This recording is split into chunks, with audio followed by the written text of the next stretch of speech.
Christmas അല്ലേ വരുന്നത്. Plum cake ഇല്ലാണ്ട് എന്ത് ക്രിസ്മസ് അല്ലേ. നമുക്ക് ഒരു പ്ലം കേക്ക് തന്നെ ഉണ്ടാക്കാം. വളരെ ടേസ്റ്റി ആയിട്ടുള്ള, വളരെ ഈസിയാണ്, നോ ആൽക്കഹോൾ ആണ്. അങ്ങനെ ഒരു പ്ലം കേക്ക് തന്നെ ഞാനിവിടെ ഉണ്ടാക്കാം. ആദ്യം ഇതിന് വേണ്ടത് 1.5 ഗ്ലാസ് ഫ്രഷ് ഓറഞ്ച് ജ്യൂസ് ആണ്.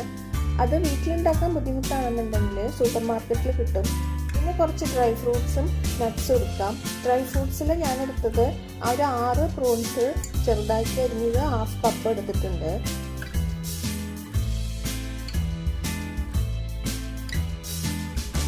ഡ്രൈ ഫ്രൂട്ട്സ് എല്ലാം ഒരു വലിയ ബൗളിലേക്ക് ഇട്ട് കൊടുക്കാം.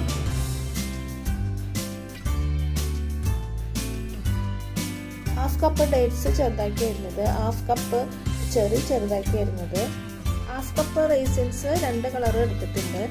ഇതെല്ലാം കൂടി മിക്സ് ചെയ്തിട്ട് നമ്മൾ നേരത്തെ തയ്യാറാക്കി വെച്ചിരിക്കുന്ന 1.5 കപ്പ് ഓറഞ്ച് ജ്യൂസ് ഇതിലേക്ക് ഒഴിച്ചു കൊടുക്കുക. നമ്മൾ 3-4 മണിക്കൂറെങ്കിലും ഓറഞ്ച് ജ്യൂസിൽ സോക്ക് ചെയ്തിട്ട് ഇരുന്നോട്ടെ. ഞാൻ രാവിലെ സോക്ക് ചെയ്ത് വെച്ച് കഴിഞ്ഞാൽ രാത്രിയാണ് കേക്ക് ഉണ്ടാക്കുക. അപ്പോഴേക്കും ഡ്രൈ ഫ്രൂട്ട്സൊക്കെ നല്ല സോഫ്റ്റ് ആയിട്ടുണ്ടാവും. നട്ട്സ് ഞാൻ എടുത്തിരിക്കുന്നത് 1/2 കപ്പ് കാഷ്യൂം, 1/2 കപ്പ് വാൾനട്ട് ആണ്. ഇത് നമുക്ക് ഒന്ന് ക്രഷ് ചെയ്തിട്ട് എടുക്കാം. മിക്സിയിൽ ഇട്ടിട്ട് ക്രഷ് ചെയ്യരുത്, അത് പൊടിഞ്ഞു പോവും. ഇതുപോലെയുള്ള പ്ലാസ്റ്റിക് ബാഗിലോ അല്ലെങ്കിൽ നല്ല തുണിയിലോ വെച്ചിട്ട് ക്രഷ് ചെയ്തിട്ട് കൊടുക്കാം.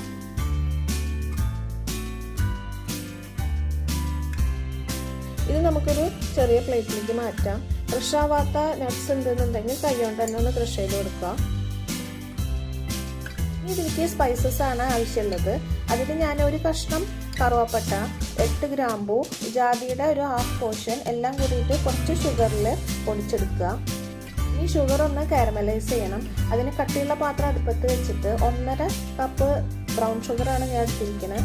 അതിലേക്ക് 2 ടേബിൾ സ്പൂൺ വെള്ളം ഒഴിച്ച് കൊടുത്തിട്ട് മിക്സ് ചെയ്ത് കൊടുക്കുക.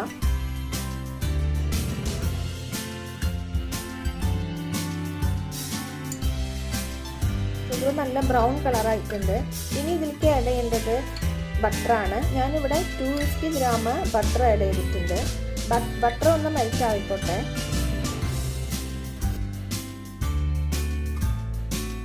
ബട്ടർ മെൽറ്റ് ആയതിനു ശേഷം നമ്മൾ പിന്നീട് ചേർക്കേണ്ടത് നമ്മൾ സോക്ക് ചെയ്ത് വെച്ച ഡ്രൈ ഫ്രൂട്ട്സ് ആണ്. അത് ഇതിലേക്ക് ആഡ് ചെയ്യാം.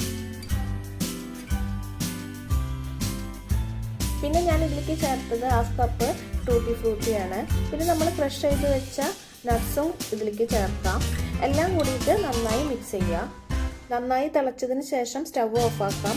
അതിനുശേഷം നമുക്ക് ഇത് തണുക്കാൻ വെക്കണം. ഇനി വലിയൊരു അരിപ്പയിലേക്ക് 1.5 കപ്പ് മൈദ ഇട്ട് കൊടുക്കാം.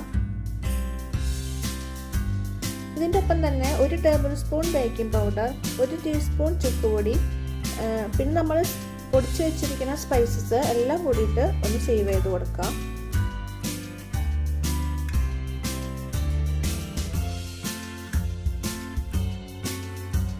1/2 ടീസ്പൂൺ ഉപ്പും കൂടി ചേർത്തിട്ട് എല്ലാം നന്നായി മിക്സ് ചെയ്യുക. ബേക്ക് ചെയ്യാനുള്ള കേക്ക് ടിന്ന് നമുക്ക് തയ്യാറാക്കി വയ്ക്കുക. കുറച്ച് ബട്ടർ സ്പ്രെഡ് ചെയ്തതിന് ശേഷം ഓയിൽ പേപ്പർ വെച്ചിട്ട് സെറ്റ് ചെയ്യാം. അനലൈസ് ചെയ്ത ഷുഗർ തണുത്തിട്ടുണ്ട്. തണുത്തതിന് ശേഷം 2 മുട്ട ഇതിലേക്ക് പൊട്ടിച്ചൊഴിക്കുക.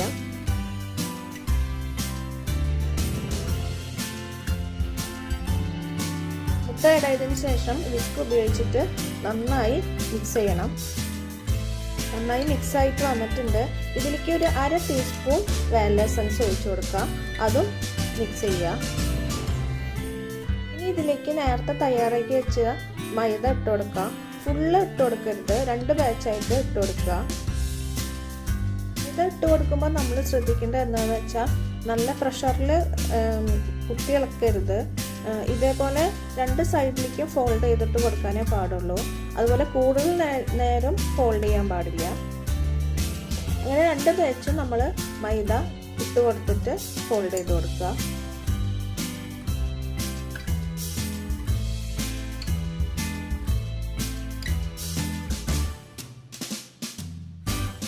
ബേക്ക് ചെയ്യാനായിട്ട് മുന്നേ തന്നെ നമ്മൾ ഓവൻ ഒന്ന് പ്രീഹീറ്റ് ചെയ്യണം. ഞാൻ 180-ൽ ഒരു 10 മിനിറ്റ് പ്രീഹീറ്റ് ചെയ്തിട്ടുണ്ട്. ഓവൻ ഇല്ലെങ്കിൽ നമുക്ക് കേക്ക് ഉണ്ടാക്കാം. ഒരു വലിയൊരു ബിരിയാണി പാത്രം ഉണ്ടായാൽ മതി. അത് ഞാൻ പിന്നീട് ഒരു വീഡിയോയിൽ ഞാൻ കാണിച്ചു തരാം. സ്റ്റഫിങ്ങിലേക്ക് ഒഴിച്ചതിന് ശേഷം വളരെ ഇമ്പോർട്ടൻ്റ് ആയിട്ടുള്ള കാര്യം നന്നായി ടാപ്പ് ചെയ്ത് കൊടുക്കണം. ഇത് വളരെ ഇമ്പോർട്ടൻ്റ് ആണ്, ഇത് മറന്നു പോകരുത്. 70-ൽ ഞാൻ 40 മിനിറ്റ് ആണ് ബേക്ക് ചെയ്തത്. ഇങ്ങനെ നമ്മുടെ കേക്ക് റെഡി ആയിട്ടുണ്ട്. ഞാൻ 2 ബാച്ചായിട്ട് ബേക്ക് ചെയ്തു. എനിക്ക് ചെറിയൊരു കേക്ക് ടിന്നാണ് ഇവിടെ ഉള്ളത്. ഞാൻ നാട്ടിൽ നിന്ന് വരുമ്പോൾ അതേ കൊടുന്നുള്ളൂ. പിന്നെ ഞാനൊരു ഗ്ലാസിൻ്റെ പാത്രത്തിലാക്കിയിട്ട് ഞാൻ ബേക്ക് ചെയ്തിട്ടുണ്ട്. അങ്ങനെ 2 തരം ഷേപ്പിലുള്ള കേക്ക് കിട്ടി. ഇനി പ്ലം കേക്ക് ഉണ്ടാക്കുമ്പോൾ ഇതേപോലെ ഒന്ന് ഉണ്ടാക്കി നോക്ക്. ഉണ്ടാക്കി നോക്കിക്കഴിഞ്ഞാൽ പിന്നെ നിങ്ങൾ പുറത്തുനിന്ന് മേടിക്കാൻ കുറച്ചൊന്ന് മടിക്കും. അത്രയും ടേസ്റ്റിയാണ്, സോഫ്റ്റുമാണ്. ഞാനൊരു 4-5 വർഷമായിട്ട് ഈ റെസിപ്പി തന്നെയാണ് ഞാൻ ഫോളോ ചെയ്യുന്നത്. എല്ലാവർക്കും ഇഷ്ടപ്പെടും. നിങ്ങളൊന്ന് ഉണ്ടാക്കി നോക്കൂ, അഭിപ്രായം പറയൂ. അപ്പോൾ അടുത്ത വീഡിയോയിൽ കാണാം. ബൈ.